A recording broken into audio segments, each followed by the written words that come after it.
ორგანიზმში ფარულად მიმდინარე ანთებები ხშირად განიხილება როგორც მრავალი მძიმე დაავადების წინამორბედი. მაგრამ რეალურად არსებობს თუ არა ჩუმი ანთებები და როგორ უნდა ამოვიცნოთ ისინი. დავიწყოთ იმით თუ რა არის ფარულად მიმდინარე ანთება. ამ ჭრილში რამდენიმე რამე აქვე უნდა ვთქვათ.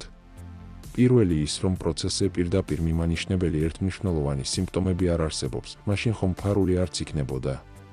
გარდა ამისა, ასაკის მატებასთან ერთად ქრონიკული ანთებები უფრო ხშირად ჩნდება. დაბლა ასევე ვნახავთ დაავადებებს, რომლებსაც ფარულად მიმდინარე ანთებებთან შეიძლება კავშირი ჰქონდეს და ვნახავთ რა იწვევს ორგანიზმში ანთებას და როგორ ავიცილოთ თავიდან. მას ასე რა არის ჩუმი ანთება? ანთება ორგანიზმის ბუნებრივი რეაქციაა დაზიანებაზე, გაღიზიანებაზე ან ინფექციაზე. დაზიანებული ადგილის დასაცავად ორგანიზმის მთელი ყურადღება ამ ადგილისკენ მიემართება. შესაბამისად იმუნური უჯრედების იქ გადასატანად ის ადგილი სისხლით უფრო მეტად მომარაგდება. სწორედ ამის შედეგია გახურება, შეშუპება, გაწითლება და ხშირად ტკივილიც. მაგალითად თუ ანთება კანზეა, ეს ადგილი თვალით შესამჩნევად იცვლება, ის ხურს და მტკივნეული ხდება. აქედან გამომდინარეა, ანთებას ჩვეულებრივ სწრაფად ვამჩნევთ. თუმცა არსებობს ანთებები, რომლებიც მკაფიო ნიშნების გარეშე მიმდინარეობს და ამიტომ შეუმჩნევლად გრჩება. ანთებას ორი მთავარი ფუნქცია აქვს: დაავადების გამომწვევებთან, პათოგენებთან ბრძოლა და დაზიანებული ქსოვილების აღდგენა. ბევრი მწვავე ანთება თავისით ქრება. მაგრამ ზოგჯერ ანთება ქრონიკულად გრძელდება, თუმცა დიდი ხანი არავითარ ნიშანს არ გვაძლევს. ასეთი ხანგრძლივი ანთებითი პროცესის მიზეზი შეიძლება იყოს ის, რომ ანთების გამომწვევი ფაქტორი არ წყდება, ან ცხოვრების წესის ფაქტორები, მაგალითად არასწორი კვება, ანთებით პროცესებს კიდევ უფრო აძლიერებს. სწორედ ამას გულისხმობენ, როცა ჩუმ ანთებებზე საუბრობენ, ანუ ეს არის ხანგრძლივი, თითქმის შეუმჩნეველი ანთებითი პროცესი და მასზე პირდაპირ მიმანიშნებელი ერთმნიშვნელოვანი სიმპტომები არ არსებობს. ჩუმი ანთების კონცეფცია შედარებით ახალია. ინგლისურად ამას ხშირად low-grade inflammations უწოდებენ, ანუ ქრონიკულ, მაგრამ დაბალი ინტენსივობის ანთებას, რომელიც შეიძლება სხეულის სხვადასხვა უბანს შეეხოს. რადგან ანთება ფარულად მიმდინარეობს და ხშირად არ ახლავს ტიპური ნიშნების სიცითლე, შეშუპება ან ტკივილი, ამის ნაცვლად, ადამიანი მეტად არასპეციფიკურ სიმპტომებს, მაგალითად, დაღლილობას, ცილის დარღვევებს, შრომის უნარიანობის შემცირებას, ინფექციებისადმი მომატებულ მიდრეკილებას, კუნთების, სახსრების ან თავის ხანგრძლივ ტკივილს ურჩივის. მაგრამ მხოლოდ ამ სიმპტომებით ჩუმი ანთების დიაგნოზის დასმა ზედმეტად შორს მიმავალი ამბავია. მიზეზი ისაა, რომ მედიცინისთვის ეს მიმართულება ჯერ კიდევ ახალ სფეროდ ითვლება. ფარული ანთება დამოუკიდებელ დაავადებად არ არის აღიარებული და არ არსებობს მისი უნივერსალური, ერთიანი განმარტება.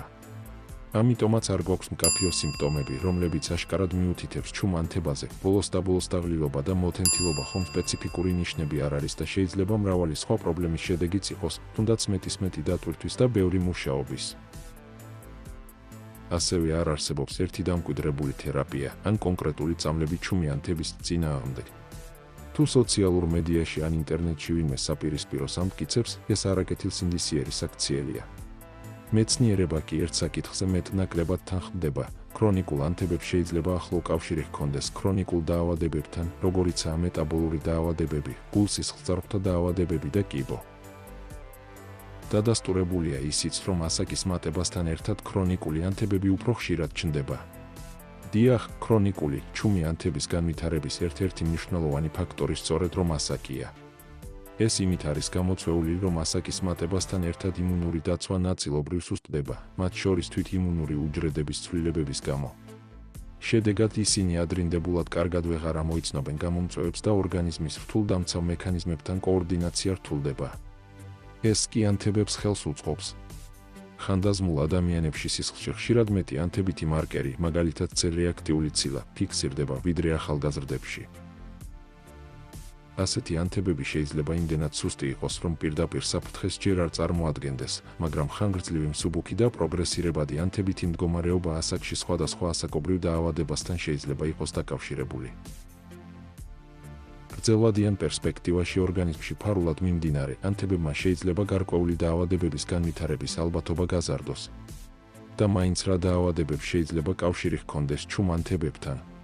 ბოლო დროს ქრონიკულად მიმდინარე ანთებებსა და ქრონიკულ დაავადებებს შორის ურთიერთკავშირი სულ უფრო აქტიურად იკვლევა.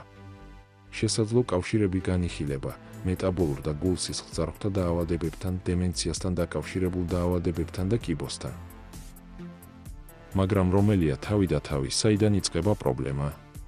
ჩუმი ანთებები არ არის რომელიმე კონკრეტული დაავადების პირდაპირი მიზეზი, საკითხი უფრო რთულია და ორმხრივი ურთიერთქმედების პრინციპს ჰგავს. მაგალითად, კიბოს შემთხვევაში არსებობს მინიშნებები, რომ გარკვეული ანთებითი გზები ასაკობრივ კიბოებში მონაწილეობს. თანაც უნდა გავითვალისწინოთ, რომ თავად სიმსივნეებიც იწვევს ანთებას და შედეგად ანთებითი მაჩვენებლები იზრდება. ასევე, ტიპი 2 დიაბეტი და გულ-სისხლძარღვთა დაავადებები თავადაც ხელს უწყობს ანთებებს. თუ ანთება თავის მხრივ დაავადებას აძლიერებს, იქნება ეგრეთ წოდებული მოჯადოებული წრე, სადაც მიზეზისა და შედეგის მკაფიო გამიჯვნა ყოველთვის არ არის მარტივი. რა არის ის, რაც ორგანიზმში ანთებას იწვევს და როგორ ავიცილოთ თავიდან? ერთ რამეზე მინდა შევთანხმდეთ. ჩუმი ანთებები განსაკუთრებით ხანდაზმულ ასაკში უფრო ხშირია, მაგრამ ეს ავტომატურად არ ნიშნავს, რომ ყველას აუცილებლად ექნება. აქ ცხოვრების სტილი ცენტრალურ როლს თამაშობს.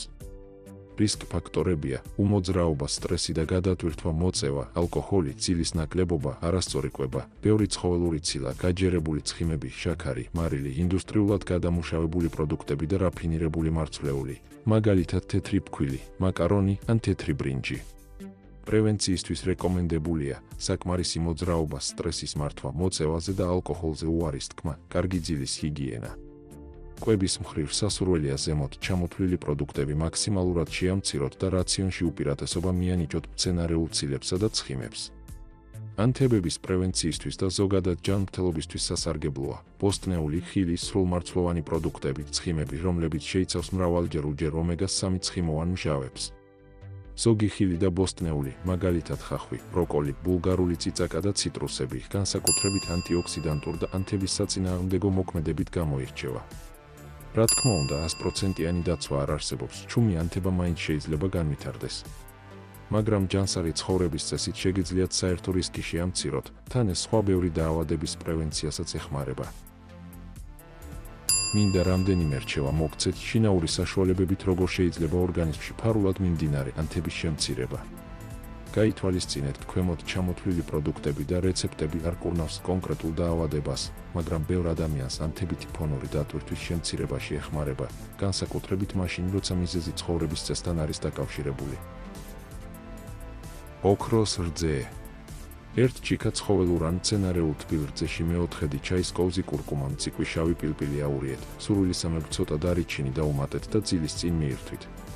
ყურადღება: თუ იღებს სისხლის გამათხელებლებს ან ნაურის ბუშტის ან კუჭის პრობლემები გაქვს, მიღებამდე ჯერ ექიმს დაეკითხე. ჯანჯაფილის ჩაი. ნედლ ჯანჯაფილს 2-3 თხელი ფირფიტა ჩამოაჭერი ან ჩამოახეხე და ცხელი წყალი დაასხი. 5-10 წუთი გააჩერე და მიირთვი. გაითვალისწინე, გულწმარვის ან გასტრიტის დროს შეიძლება არ მოგიხდეს. დღისით მწვანე ჩაი და საღამოს გვირილის ჩაი. სტრესი ანთებითი პროცესების ერთ-ერთი ძლიერი გამომწვევი მიზეზია. მის საწინააღმდეგოდ დღისით 1-2 ფინჯანი მწვანე ჩაი დაიხმარე თავისი ანტიოქსიდანტებით. საღამოს კი უკეთესი ძილისთვის მელისას ან გვირილას ჩაი მიირთვი. ორგანიზმში მიმდინარე ფარული ანთება ხშირად უკავშირდება მეტაბოლურ მდგომარეობას და ნაწლავის დისბალანსს. ამიტომ ამ უკანასკნელის მხარდაჭერა არ დაგავიწყდეს. საამისო დღეში 1-2 სუფრის კოვზი დაფქული სელის თესლი მაწვანში ან ფაფაში გარეული საკმარის წყალთან ერთად მიიღე. ნაწლავებს არგებ კეფირის ან მაწონის ან მცირე ულუფებით ფერმენტირებული ბოსტნეულის მიღებითაც. თუმცა გაითვალისწინეთ, თუ შებერილობა ან გაღიზიანებული ნაწლავის სინდრომი გაქვს, ძალიან მცირე დოზით დაიწყე. ამას გარდა ბევრ ადამიანში ცუდი ძილი პირდაპირ ზრდის ანთებით ფონს. ამიტომ მნიშვნელოვანია ჯანსაღ და საკმარის ძილზე იზრუნო, საამისოდ ერთსა და იმავე დროს დაძინება გაღვიძებას მიეჩვიე. ამაში დაგეხმარება, თუ ოთახი გრილი და ბნელი იქნება და ეკრანებს სულ ერთია, იქნება ეს ტელევიზორი, მობილური თუ კომპიუტერი, ძილის წინ 1 საათით ადრე გამორთავ. ყოველ დღე 20-30 წუთი მსუბუქად იმოძრავე. გარეთ თოვს ან კინავს და ვერ გადიხარ. სახლშიც შეგიძლია იმოძრავო. სწრაფი სიარული, კიბეზე ასვლა, მსუბუქი ვარჯიში გაწელვა, მოძრაობა ამცირებს ინსულინ რეზისტენტობას და ანთების მაჩვენებლები ხშირად ამითაც მცირდება. რჩევები ფარული ანთებების შესამცირებლად არ მოიცავს მარტო იმას, რა უნდა გააკეთო, არამედ ასევე ძალიან მნიშვნელოვანია ის, თუ რა არ უნდა გააკეთო. ამ რანგში გადის არაჯანსაღი კვება. გინდა ნახო რამ ხელა გავლენას ახდენს შენზე ეს ფაქტორი.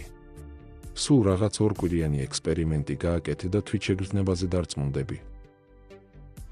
საამისოდ არ მიირთვა, ტკბილეული, ტკბილი სასმელები, თეთრი ფქვილის პროდუქტები, ულტრაგადამუშავებული საკვები, ჩიფსი, სწრაფი საკვები, ძეხვეული შებოლილი, ალკოჰოლი. ბევრი ადამიანისთვის ეს დრო საკმარისია, რომ შედეგად მეტი ენერგია, უკეთესი ძილი და ნაკლები შებერილობა მიიღოს. გარდა ამისა, ცხოვრების ჯანსაღი სტილი მარტო ანთებებს კი არა, ჯანმრთელობის უამრავ სხვა პრობლემებს აგარიდებს. ჯანმრთელად იყავით ქართველებო. გემშვიდობებით მომავალ საინტერესო ვიდეომდე. კარგად ბრძანდებოდეთ. ჯანმრთელად იყავით ქართველებო. გემშვიდობებით მომავალ საინტერესო ვიდეომდე. კარგად ბრძანდებოდეთ.